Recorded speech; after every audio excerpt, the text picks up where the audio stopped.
We're now joined by Stephen Sigmund, Chief of Public Outreach, Gateway Program Development Corporation. Good to see you, Steve. Good to see you. Thank you very much for having me. Our pleasure. We're talking at the end of 2020, be seen in 2021. What is the Gateway project? Why does it matter so much, particularly as we move into 2021?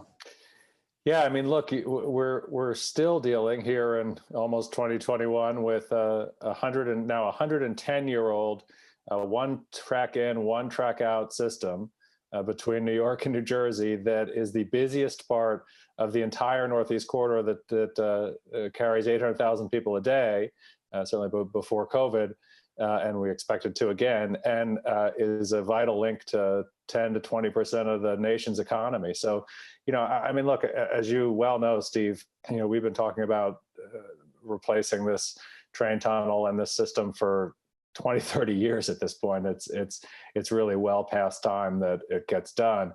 And, now there's an extra reason to do it in the economic stimulus that it brings. The tunnel project alone, in the EIS that we submitted over 2 years ago. What's the EIS again, Steve? I'm sorry, it's the environmental impact statement, which we need to keep the project moving forward. And by the way, this administration, this current administration, US DOT has been sitting on it for almost 3 years, but it shows 72,000 direct jobs from the Hudson Tunnel project and 19 billion in economic activity. And, there's no better time to get a project like that started when we're trying to come out of and recover from the COVID crisis. So let's do this. This will be seen before President-elect as we speak, do this now, but he'll be the president by the time this is seen in repeats, if you will. Here's the thing. I'm actually, just as we're literally doing this program in the middle of December, Governor Murphy had a specific call with the president to be Joe Biden. Talked about a range of issues. Obviously, the coronavirus, top of the list. Gateway was right up there. This is a top priority. What makes you believe, Stephen, you've been at this for a while, Jerry Zauer and your colleagues, that a President Biden, actually saw him on Amtrak many times back and forth, who understands transit, who understands transportation and the related issues. What makes you believe in your colleagues that a President Biden would be more responsive to the Gateway Initiative? Well, the nice thing is he's already said he would. I mean, in 2017 at the RPA conference, he said the Gateway— Is that the Regional Plan Association? The Regional Plan Association conference, he said Gateway project is the most important infrastructure project in the country. And in his infrastructure plan, his campaign infrastructure plan, he specifically called for the Hudson River Tunnel, a new Hudson River Tunnel project. So we don't just have to guess, we actually know it. And, as you said, he's called Amtrak Joe for a reason, right? I mean, he knows the system up and down. Right. He knows it well. He knows the people. He knows the dedication that the people give it. And most importantly, he understands its importance as a link to the regional and national economy that can't be allowed to fail.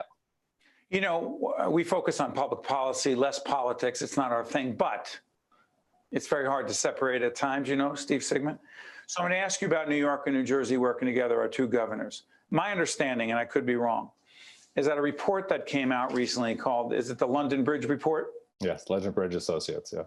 Yeah, it talked about the possibility of doing the repairs on the existing tunnels while they're in use.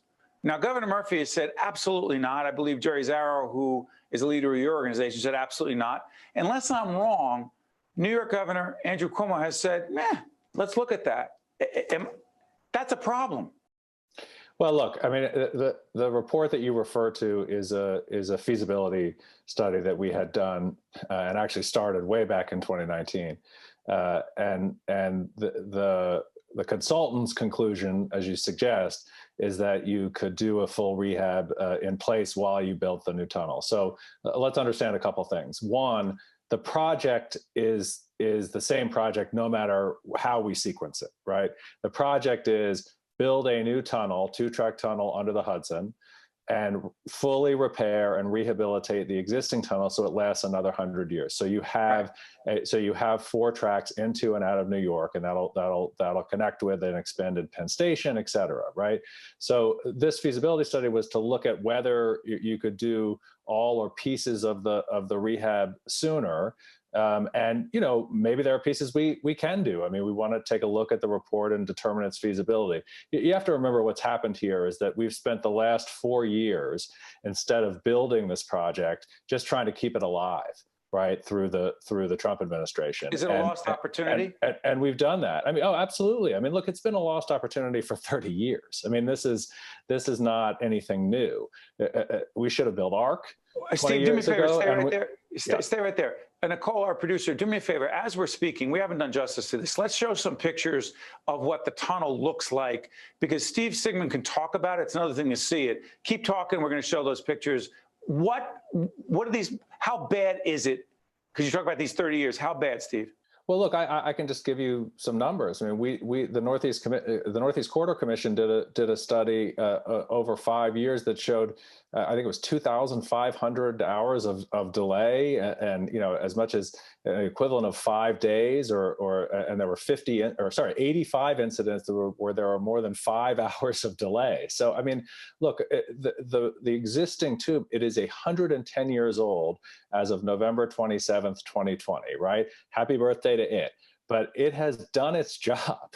I mean, it has more than done its job, right? It has done everything we've asked of it and more. And obviously, it's now getting delayed and failing and crumbling in lots of places, and needs to be repaired and rehabilitated. And we need 2 new tubes into and out of New York. First of all, that was the original plan in 1910. It was always supposed to be four tracks going into and out of New York, and the rest of the Northeast Corridor, which is the corridor that carries 800,000 people, is 4 or 5 or 6 tracks. So here at the busiest part of the corridor, it necks down to 1 track in and 1 track out, including a tunnel that is 110 years old, and it was inundated by Hurricane Sandy. It gets wet. It has old ballasted tracks, rock tracks that send off false signals. The signal system needs to be replaced. The concrete lining needs to be shored up. The overhead system needs to be replaced. I mean, look, this is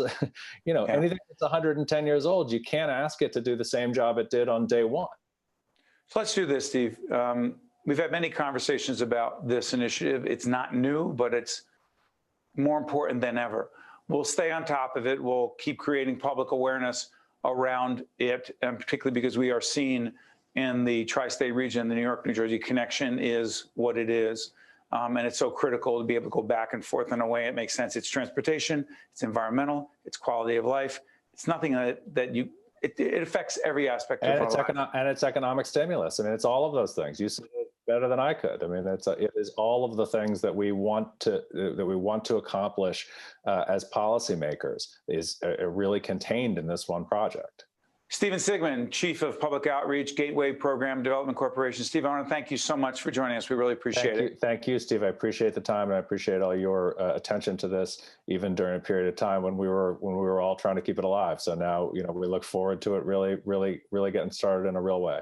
Thank you. By the way, check out our sister program, Metro Focus. They've been doing a lot of work on this as well. Check out Metro Focus because they do a lot of work around the region programming. Yeah. Hey, we're right back right after this. Think Tank with Steve Adubato has been a production of the Caucus Educational Corporation. Funding has been provided by the New Jersey Education Association, the Russell Berry Foundation, New Jersey Sharing Network, MD Advantage Insurance Company, the New Jersey Economic Development Authority, Operating Engineers, Local 825, New Jersey Board of Public Utilities, Clean Energy Program, the Northward Center, and by the Adler Aphasia Center. Promotional support provided by Meadowlands Chamber and by Insider NJ. I could feel my lungs fill with oxygen, and I got my life back. The Sharing Network means to me hope, life, and everything. The Sharing Network was a lifeline to me when I really needed it. We are an organ procurement organization. The core purpose of the New Jersey Sharing Network is to save and enhance lives. To honor those who gave. Pay tribute to those who received. Offer hope to those who continue to wait. And remember the lives lost while waiting. For the gift of life.